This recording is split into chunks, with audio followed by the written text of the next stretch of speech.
Le château de Courcy est un ancien château fort de la fin du XIe siècle, reconstruit au XIIIe ou XIVe siècle, aujourd'hui en ruine, dont les vestiges se dressent sur le territoire de la commune française de Courcy, dans le sud du département du Calvados, en région Normandie.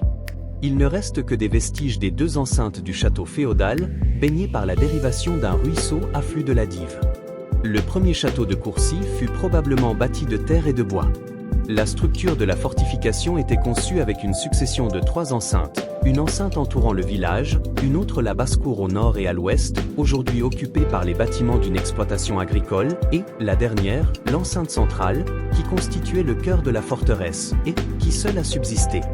Entourée de fossés inondés par la dérivation d'un ruisseau de la Dive, la dernière enceinte de plan quadrangulaire était haute d'environ 10 mètres et flanquée par 12 tours fortement talutées, dont il ne subsiste que 9 tours rondes, à chaque angle et de part et d'autre de la porte, une tour ronde et une carrée, au sud, et une tour carrée au nord-ouest ayant vraisemblablement servi de donjon.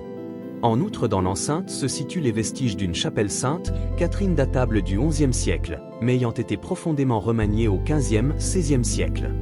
La fondation de la seigneurie de Courcy est attribuée à un certain Robert de Courcy, fils de Baudry le Teutonique, Baudric le Teuton, chevalier allemand entré au début du XIe siècle au service du duc de Normandie Richard II de Normandie.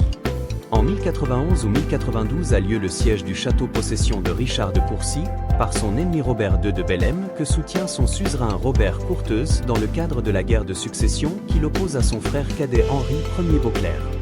À la fin du XIVe siècle, la baronnie est entre les mains de Guillaume de Courcy, capitaine de 40 ans puis de Paris-Nantes. Au début du XVIe siècle, le château échoit à l'évêque de Coutances, Geoffroy Herbert, où celui-ci meurt en 1510, et le laisse à son frère Louis Herbert. Au début du XVIIe siècle, il passe par mariage aux Carbonel de Canizy. En 1619, ces derniers obtiennent le droit de réunir en marquisat leurs terres de Canizy, du Homais et de Courcy.